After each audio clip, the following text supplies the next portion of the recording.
Today, I have a spicy one for you. We're gonna look and talk about the rise and failure of able restoration. Just this week, Justin and Tiffany have published their story, documentary confession of the contractor, and they claim to be not your ordinary contractor. I look at this documentary as a very good case study of the business. I wanna thank you, everybody who participated in the documentary, to share their story, be humble enough to share their mistakes. Justin, at the end of the documentary, gave you his 3 reasons why he thinks he failed. Me, as a teacher of roofing school, I see contractors every week. I have my different take on failures of the businesses. So it was great watch. Highly recommend to everyone. If you are in storm restoration business or roofing business or even in contracting business, go check out the video. I'm going to put the link below, and I'm going to give you my 5 reasons what I think have happened and what we all can learn from this great case study. Let's go. This documentary is really well made, gave you the whole story from start to finish to failure. So one more time, thank you, Justin and Tiffany, to be humble, to admit your mistakes, admit your wrongs. First thing I want to make clear, this is not a hate video. I personally know Justin and Tiffany. They're great people. I met them personally. We, share food together. We talk to each other on social media, pretty often. So I want to review the documentary, but I also want to do the case study and share my lessons, what I personally learned, and I think you can learn as well. I'm going to start from least important lessons and work my way all the way to the most important lessons. So lesson number 5 is, for me in this story, is if it's sounds or looks too good to be true, it probably is. If you follow Abel's story, they were making this flashy performance on a social media. If you follow them, you're like, man, what are you doing? How are you doing it? All these big meetings, they're definitely flashing it. And in the storm restoration industry, in contracting in general, it's very common. Every once in a while, we see the contractor on a rise, people who are buying boats, Ferraris, and living this lavish lifestyle. And oftentimes, we find out what really has been happening behind the scenes later. If you watch American Greed episodes, this is very common kind of like timeline of the business. Your Madoff schemes and all of the big guys who like to flash, to like to show off. I'm not saying that Abel was that way, but on the social media, they were the kings. I often tell my contractors, stay humble as long as you possibly can. I mean, there's no reason to go buy fancy boats or fancy cars right away. I get it that you work hard. I get it that you probably earn it and deserve it, but it's just a recipe for failure, not for success. And Abel Roofing was that company. They were very big. Everybody was looking up to them, and then they disappeared. So just because someone is flexing their muscles, their big checks, their big jobs, don't judge. So the real lesson here, just because someone is showing off on a social media does not make them successful. Just because a contractor shows that he's done, really big jobs does not mean that he makes a lot of money. Here in Minneapolis, we have a contractor who was doing projects like Target Center, US Bank Stadium, huge project, $350 million in sales, and they closed doors for bankruptcy. Just because you have big projects, just because you sign a lot of jobs and doing a lot of volumes does not make you profitable contractor. So if it sounds too good to be true, a lot of times it is too good to be true, and there is a catch and there's a back-end story. So guys, don't envy online success.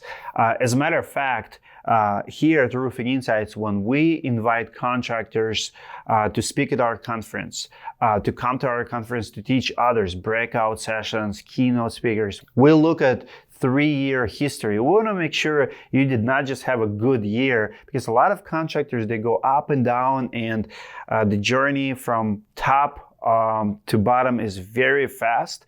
So we want to make sure that you actually have good reputation for a long period of time, that you're conservative. And the businesses that we usually tend to attract to, guys like Monarch Roofing, Apple Roofing, one thing that those big companies, local leaders have in common, that they stayed humble for the longest time. They pay themselves very modest salary for a long time. They did not show off, and they built a solid brand. Able Roofing was very flashy and sparky, and today they're nowhere to be found. That's the lesson number 5. Lesson number 4 is you cannot build empire without good customer service. One thing that I really missed in this documentary, and I highly recommend you guys watching it again, link is below, but if you listen to guys who they interviewed, who have been in business, sales guys and stuff like that, they talk a lot about culture. People come for the money, but they stay for the culture.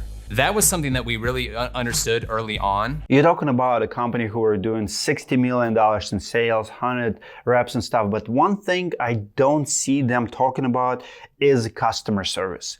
And if you don't have it, if you're not 5-star contractor, if it's a missing piece in the organization, you're going to be out of business. It's just a question of when. I've seen a lot of storm chasers struggling with it. They focus so much on sales and so much on culture and sales guys and all of that drive, but it's a selfish drive. It's me, what's there for me, not what's there for the customer. We'll talk about it at the end of this video, but Anthony Delmedico claims to have $179 million in sales. Lee Haid has his story, like LC Nasbeck has his story. So there's a lot of guys who've done 50, 100 million, 150 and up. The problem is if you are not 5-star contractor to the homeowners, if you're not taking care of clients, if you're not installing the best roofs, you can be the hustler, and a lot of guys have done it this way. There's nothing wrong with it, but you cannot be successful and you cannot build empire if you are missing customer service. What I didn't see in this documentary, that they put customer service on the podium, communication, what customer is getting. I mean, for 40 minutes, I heard about what sales guys are getting, what Justin was getting, like the drive, how competitive we are. And I love it and I envy. I'm a competitive person myself. But in business, we never can forget that we're in business for the people, and people will fire us if we stop delivering results to them. So yes, we have to take care of our team, and our team will take care of the customers. But if you don't have a superior customer service, if you don't have a superior process, and if your roofs or your work is not superior and people are not bragging about you and not your biggest fan, sooner or later you will fall down. As a matter of fact, companies like Apple Roofing, Monarch Roofing, we recently visited, those are the companies, the same thing, the same size, 30, 40, $50 million companies, but they have perfectionists built in their model. I mean, they really care about underlayments they install and synthetic felt papers. They want to make sure that the job is perfect and the process around the job and communication with the homeowner is at a peak. And this is what I truly missed and was surprised that I did not see that part, how they were building those jobs. Yes, you can sell $50, $60 million, but what was the process? Who was doing the work? What was customers saying about you? So that's a missing piece. And like I said, I've seen a lot of storm chasers who've done big numbers, but I mean, look at Anthony Delmedico, $179 million, but he's not allowed to do business in Minnesota or Florida. Like very shady reputation in the contractors world, 1-star reviews everywhere. Yes, you've done the sales, but if you really want to build empire, you also have to take care of the homeowners. Lesson number 3 is culture is only 20% of your success. I have a little chart here. It's actually taken from roofing school. I've been teaching it for years, and this is how I break down roofing or any contracting business. So I always say that the business is a wheel. So you have 5 major departments. You have accounting, you have sales, you have administration, you have marketing, and you have production.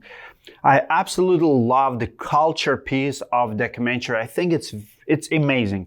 It's mind-blowing. I mean, to have that kind of following, hundreds of sales reps, build an organization. It was insane. It was very good. But we never can forget that, your administration, your sales, it's only small puzzles in your business. Your sales is 20%, your marketing is 20%, your production is 20%.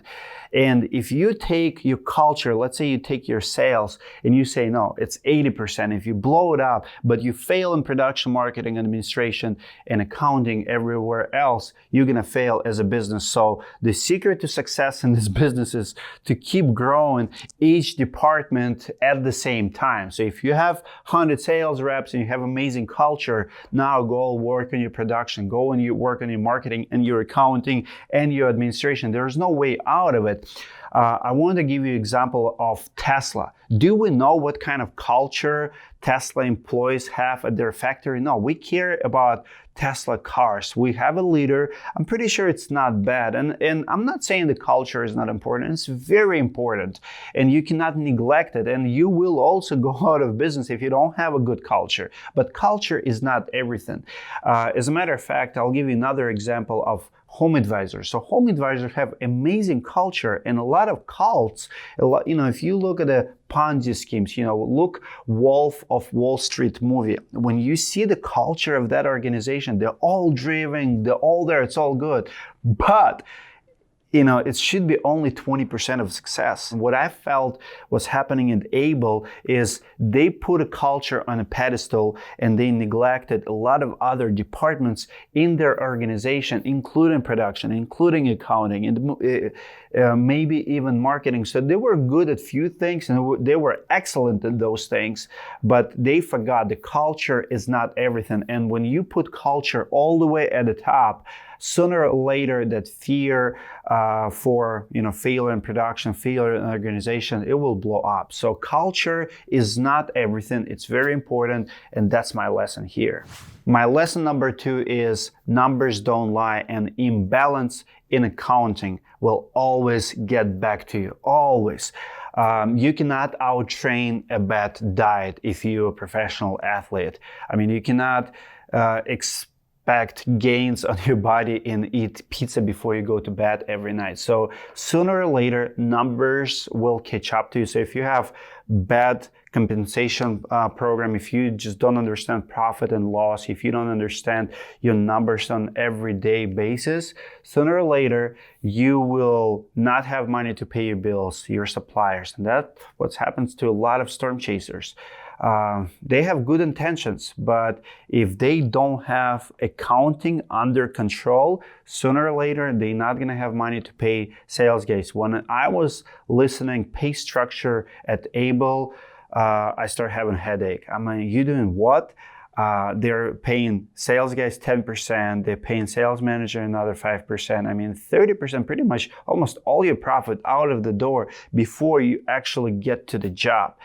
Again, they were generous, and I felt like the whole company was built around sales guys and their comfort, but not around financial stability of the company.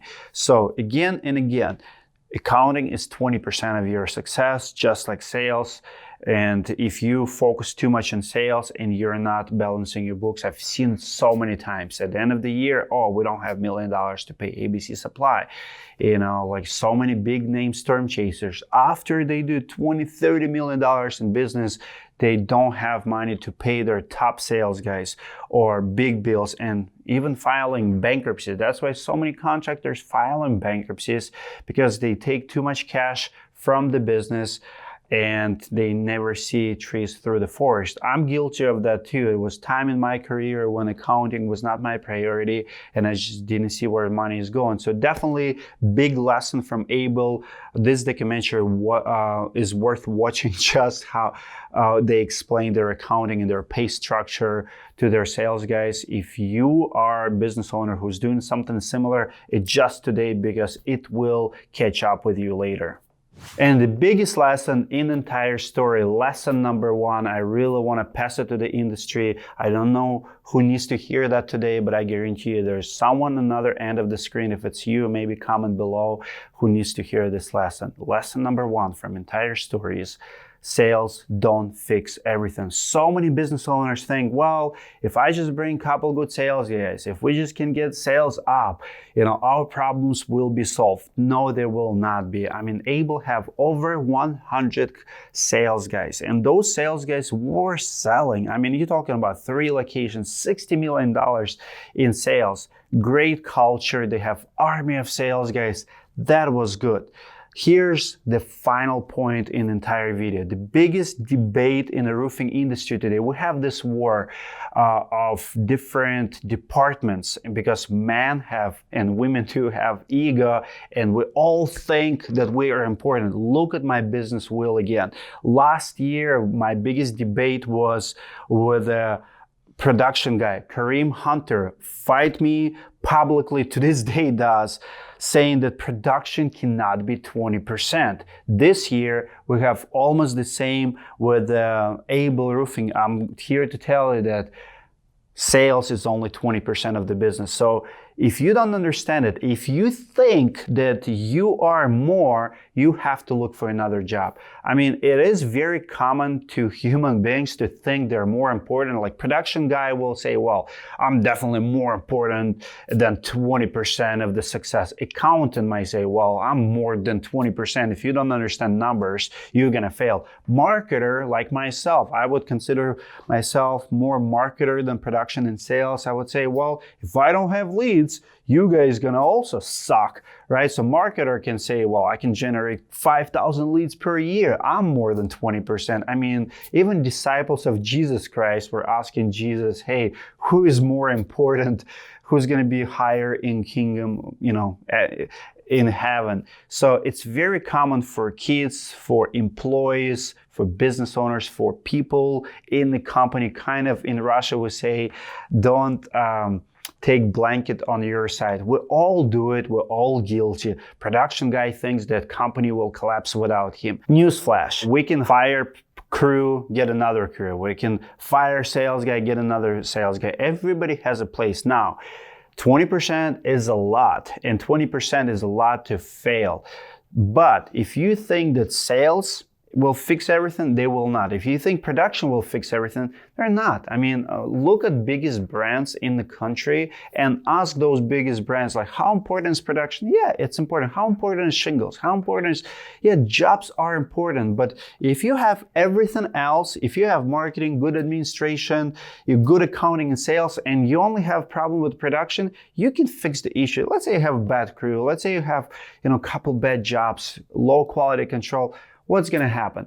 Yes, you're going to have more comebacks than average. You will have to redo couple jobs that you've sold. You get the ideas. What Able did, I think they focused so much on sales, and their sales and culture were way more than 20%, at least by importance, and they outsell themselves out of business. When the time came to fix the jobs, and there is a moment in the documentary where they say, like, they look at all of these folders, now they have to produce those jobs, and it was the problem. So they were imbalanced towards sales. You might be imbalanced towards production. Guys like Kareem Hunter was, thinking that production is 80% of success in business, and he maybe was neglecting sales and accounting and marketing and administration. At the end, he ended up being one-star contractor, because when you don't have good administration, you're not going to answer phone calls. You're still going to lack customer service and other stuff. So once you become one-star contractor, you will fail, or anything less than 3-star contractor. Sooner or later, you will have to close the doors. And it can happen because you put too much emphasis on production, too much emphasis on sales, too much emphasis maybe on marketing. Some companies do the same mistakes on marketing. They just marketing companies. They spend, millions on advertising, neglecting everything else. So don't be imbalanced. And I would say the journey from production strength to sales is as hard as journey from sales strength company to productions. Let's face it. Let's say you have 10 crews and you're this perfect organizer, and you can do 10 jobs a day. Well, someone needs to sell you 10 jobs a day so your 10 crews have a job every day of the week. That's a hard task. You have to be organized. You have to be perfect in front of homeowners. You have to sell value. Cannot be too cheap. So you need sales. So this is my 5 lessons from Able Roofing. Again, thank you, Justin, for putting it together. What a documentary. Guys, highly recommend you watch it. A lot of famous people, industry famous, are featured in this film. Don't watch it just for entertainment. I want you to think about you and your business as professional athlete. To be good at any sports, you cannot be good at one thing. You cannot just lift weights. You have to sleep well. Your nutrition have to be on point. You have to look at the whole picture.